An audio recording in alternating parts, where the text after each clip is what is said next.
Usap-usapan na naman ng mga netizen ang naging hirit ni ang kabogable star Vice Ganda sa noontime show Night Showtime.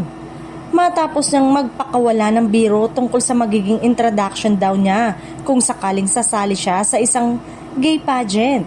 Sa Laro-Laro Peak segment ng noontime show, nagpakawala ng biro si Vice Ganda kung sakali raw nasasali siya sa pageant. Nang tanungin kung ano ang magiging intro niya sakaling rumampa sa entablado, agad itong sinagot ni Vice sa paraang kanya lamang.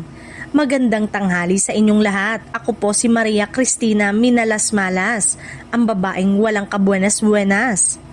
Agad namang sinundan ito ng mas matalim na punchline na umani ng tawanan at hiyawan mula sa audience. Sa kanyang hirit, pabirong sinabi ni Vice na siya raw ay nagmumula sa isang bansa kung saan parehong na-impeach ang presidente at vice-presidente. Gustong-gusto namin sumasali ng beauty pageant. Ako, kunyari, wala akong gagawin, sasali ako Miss Gay talaga, ani Vice Ganda.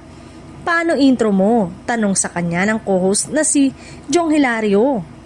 Magandang tanghali sa inyong lahat. Ako po si Maria Cristina Minalas-Malas, ang babaeng walang kabuenas-buenas mula sa nag-iisang bansa na nakaranas ang presidente at vice-presidente. Inimpeach, parehas, ang angas, Pilipinas, anya pa. Matatanda ang parehong hinaina ng impeachment sina Pangulong Ferdinand Bongbong Marcos Jr. at Vice President Sara Duterte.